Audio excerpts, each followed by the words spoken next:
भारत और पाकिस्तान के बीच सैन्य शक्ति की तुलना करते समय यह ध्यान देना आवश्यक है कि दोनों देशों की सामरिक क्षमताएं उनके भू-राजनीतिक लक्ष्यों, रक्षा बजट, तकनीकी संसाधनों और सैन्य रणनीति पर आधारित होती हैं। भारत की जनसंख्या और क्षेत्रफल पाकिस्तान से अधिक है, जिससे उसकी सैन्य जरूरतें और ढांचा भी बड़ा होता है।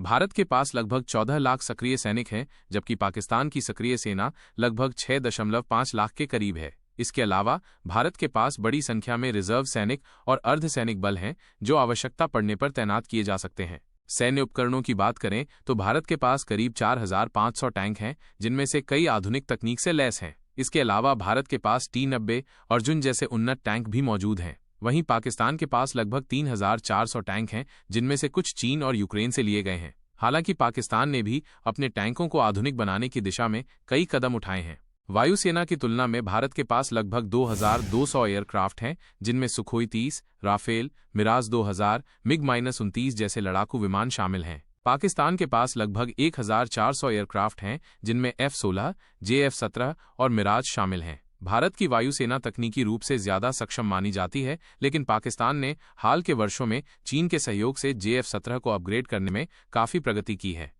जहां तक नौसेना का सवाल है, भारत के पास एक विमानवाहक पोत, 10 विध्वंसक, 17 फ्रिगेट और कई पनडुब्बियां हैं। पाकिस्तान की नौसेना तुलनात्मक रूप से छोटी है, जिसमें कोई विमानवाहक पोत नहीं है और उसकी पनडुब्बी क्षमता भी सीमित है। परमाणु शक्ति के मामले में दोनों देश परमाणु हथियार संपन्न हैं। भारत की नीति नो फर्स्ट यूज पर आधारित है, जबकि पाकिस्तान ने ऐसी कोई आधिकारिक नीति घोषित नहीं की है। दोनों देशों के पास बैलिस्टिक मिसाइलों की श्रृंखला मौजूद है, जिनकी रेंज और मारक क्षमता अलग अलग है। कुल मिलाकर देखा जाए तो भारत की सैन्य क्षमता संख्या, संसाधनों और तकनीक के लिहाज से पाकिस्तान से कहीं अधिक है। हालांकि दोनों देशों की भौगोलिक स्थिति, रणनीतिक साझेदारियां और आंतरिक सुरक्षा आवश्यकताएं इस तुलना को और अधिक जटिल बना देती हैं। सैनिक ताकत केवल संख्या और उपकरणों से नहीं, बल्कि रणनीति, प्रशिक्षित बल और वैश्विक सहयोग से भी तय होती है।